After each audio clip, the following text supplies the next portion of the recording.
pouco.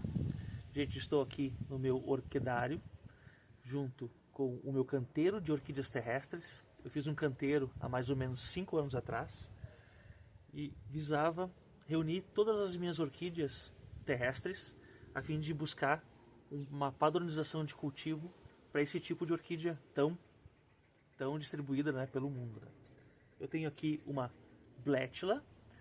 Fiz muitos vídeos aqui no canal me referindo a ela como se fosse uma Spatoglotis, aquela orquídea uva, né?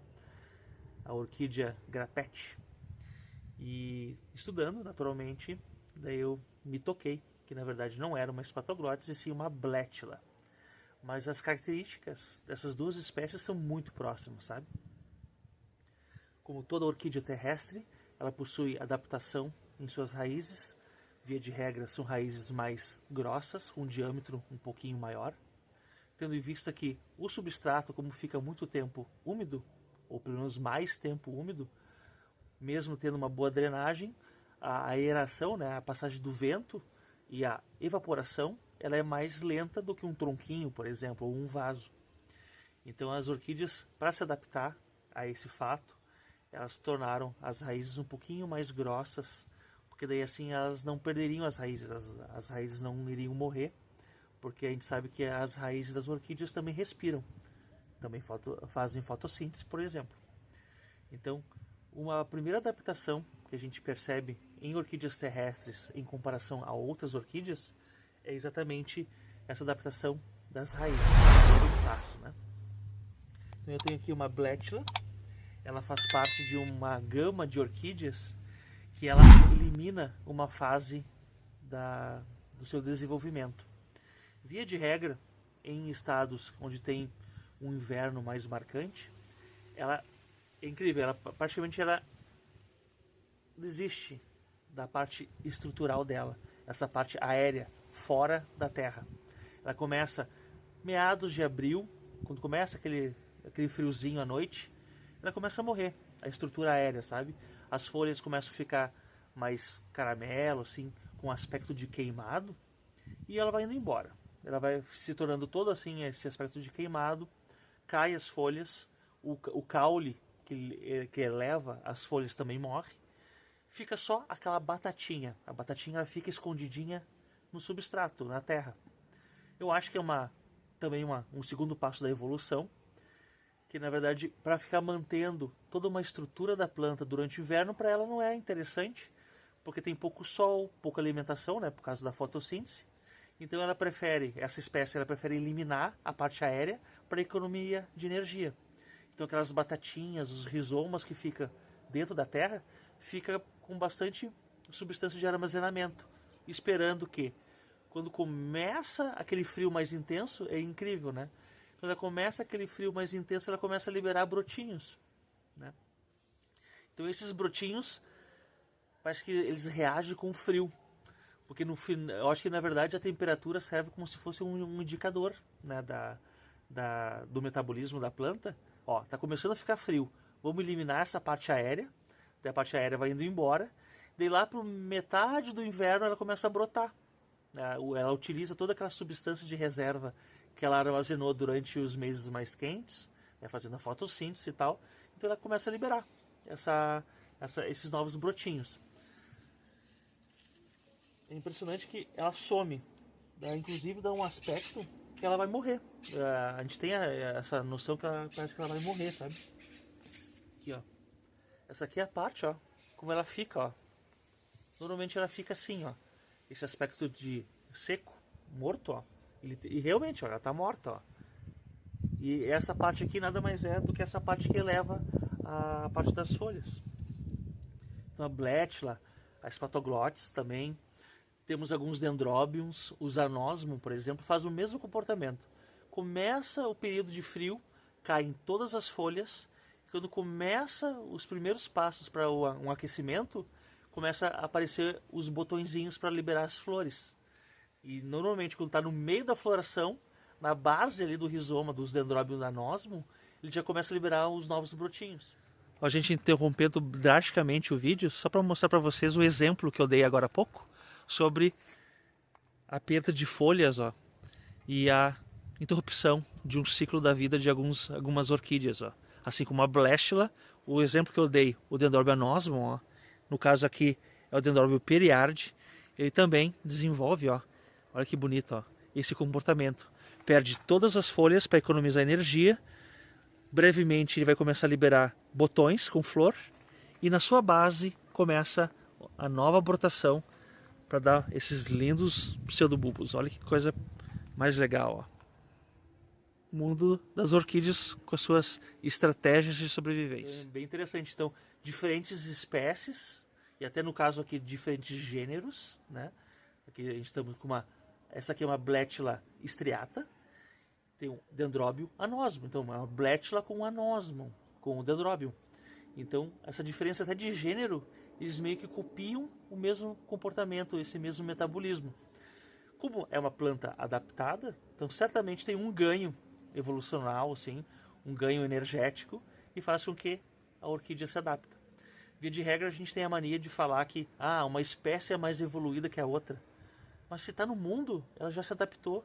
Então, de certa forma, todas as espécies que estão adaptadas ao mundo, elas já são evoluídas, né? Porque cada espécie tem aquela coisinha diferente, tipo de comida, quantidade de armazenamento de energia, quantidade de luz que ela quer receber. Então, brincando com esse jogo do metabolismo de cada espécie vai se adaptando. E mesmo com gêneros mais distantes, que é a Blastula e o Dendrobium, os exemplos que eu estou dando para vocês agora, elas adaptaram e pegaram o mesmo tipo de comportamento. É bem louco isso. E da mesma forma que acontece com os Cymbidiums, eu estou trazendo um terceiro gênero para vocês. Quando ela começa uma brotação nova, a Blastula, assim como os Cymbidiums, vem junto o quê? Vem uma florzinha, vem uma haste floral que parte do centro do vegetal. Então, na verdade, é como se fosse uma inflorescência, né? Uma haste floral, né? Entre 5 e 6 flores libera, dependendo da saúde do vegetal e de como ele se comportou durante todo o ano. Então, via de regra, começa a aparecer essas hastes florais, ó. Percebam aqui nesse videozinho que eu fiz para vocês, ó. Temos um botãozinho bem pequenininho, bem bonitinho, ó. E percebam que no meio aqui do vegetal, mal abriu as folhas e já está saindo essa linda haste floral, ó, que parece uma espiguinha de milho. É impressionante.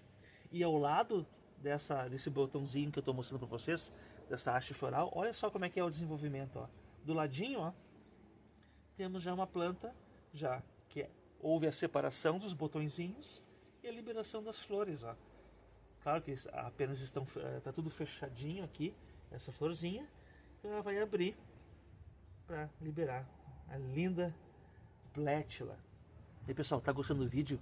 Deixa o like, se inscreva, ative o sininho para receber sempre em primeira mão conteúdos aqui do canal. O algoritmo do YouTube, ele vai liberar para mais pessoas se você gostar desse vídeo. Pessoas que gostam de orquídeas, pessoas que têm dúvidas sobre o plantio e o cultivo de orquídeas terrestres, você deixando já o like, já me ajuda demais para que esse conteúdo chegue para mais pessoas. Então, deixa o like. Vamos pro vídeo. Impressionante, né? Aqui, ó, tá aqui, ó. E olha só a diferença de tamanhos, ó. Quando começou, aqui, ó, bem jovenzinha a planta, ó, ela já começa a liberar a haste floral. E olha só o tamanho, ó. A estrutura vegetativa, ó. Olha que linda essa folha aqui, ó. É uma folha, vai ser aplicada, ó. Ela é toda dobradinha. É uma folha relativamente grande. Ela faz mais ou menos uns 25 a 30 centímetros. Normalmente ela é trifoliar. E o interessante é ressaltar que o formato da folha, o tamanho da folha, nos diz muito sobre o metabolismo do vegetal.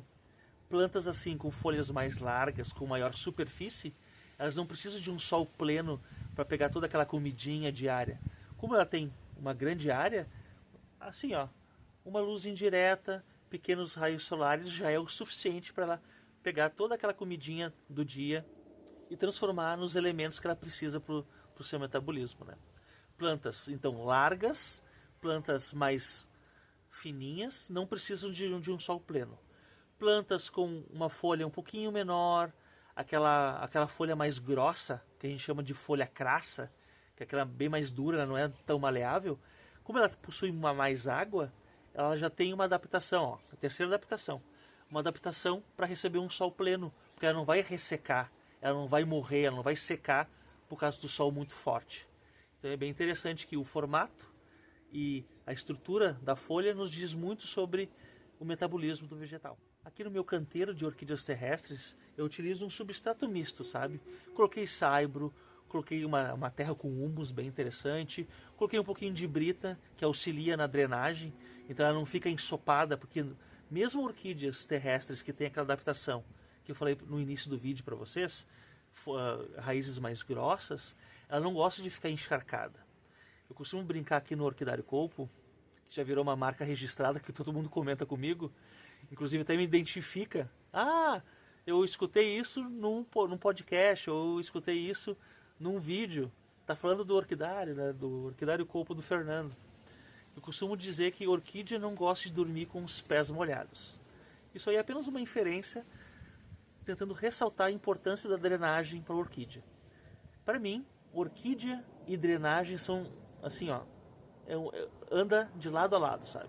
Tu não vai ter sucesso com as tuas orquídeas se ela não tiver uma boa drenagem, porque a qualidade, a saúde das raízes, ó, vai proporcionar esse lindo desenvolvimento desse vegetal.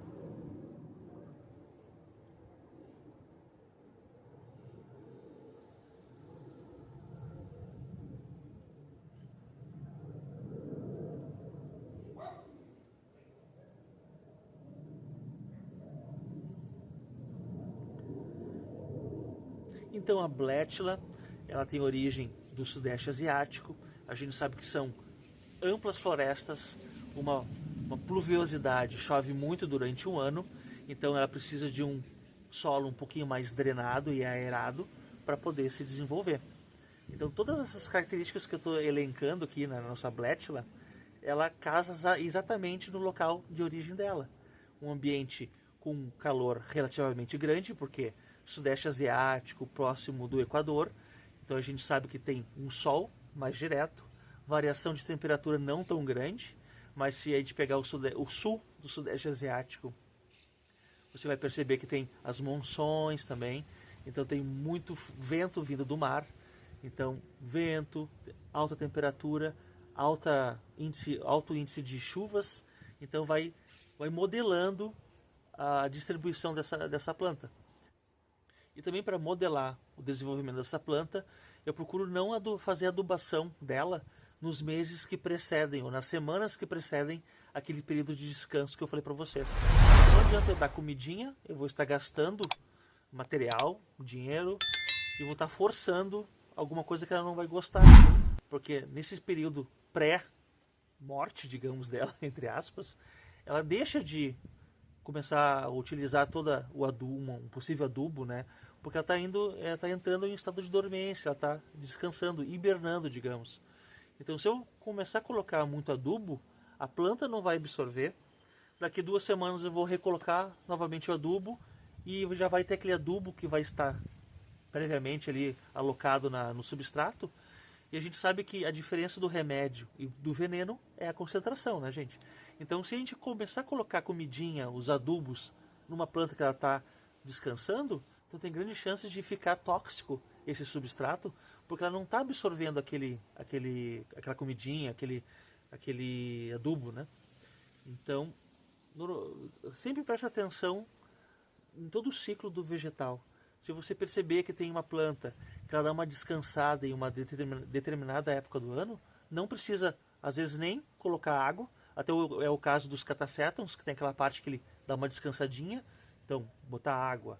Acho que a água tu pode até diminuir em 50%, né? Porque como vai estar um pouco frio, dependendo do período do ano, então não precisa estar, inclusive, até botando água. Porque você vai deixar o substrato muito tempo molhado, a planta não vai estar absorvendo, então tu vai perder água, vai perder o tempo que tu irrigou, e tu vai estar forçando a um comportamento que a orquídea não tem. Por isso que normalmente em alguns canais que eu vejo por aí, o pessoal fala muito sobre padronização de cultivo.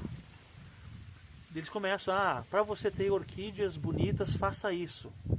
Mas a padronização de cultivo só funciona se você está falando de uma única espécie ou uma espécie semelhante. Se você tem uma coleção de vandas, por exemplo, ou só de dendróbiums, ou só de sapatinhos, por exemplo, ou só de blétula, por exemplo, como é que você vai definir uma padronização de cultivo para toda a tua coleção se cada espécie tem as suas necessidades? Não tem porquê, né? Então toma muito cuidado quando você ver em algum vídeo por aí o pessoal falando de padronização de cultivo. Tudo depende do tipo de espécie que você tem, da quantidade de espécies. É interessante se você tem uma coleção grande. Eu tenho mais de 200 espécies de orquídeas, com mais de 5.000 plantas. Imagina se eu determinar, de repente, uma irrigação uma vez por semana, ou uma adubação uma vez por mês. Tem orquídeas que gostam de uma irrigação mais forte. Tem outras que preferem um período um pouco de seco. E os bebezinhos? Eu tenho planta adulta, eu vou ter algum bebezinho. A gente sabe que orquídeas menores precisam ter um metabolismo mais acelerado, elas precisam mais vezes receber comida, receber adubação, receber irrigação. Então, eu vou começar a dar água para as minhas orquídeas uma vez por semana. E os bebezinhos, eles vão ficar todo aquele período esperando a irrigação. Os bebezinhos têm uma estrutura menor, então tem menos água, tem menos elementos. Então, ela vai esperar uma semana para receber novamente a irrigação. Então, quando você ouvir falar em padronização, tenta padronizar espécies diferentes, inclusive o tamanho também semelhantes, tá? Bom, pessoal, vou encerrando o vídeo por aqui. Espero que vocês tenham gostado. Se você gostou, deixa o like, se inscreva no canal e ative o sininho para receber sempre em primeira mão novidades e conteúdo aqui do canal. Vou encerrando. Falei um pouquinho mais sobre a blétula, esse lindo canteiro de orquídeas terrestres. Até o próximo vídeo.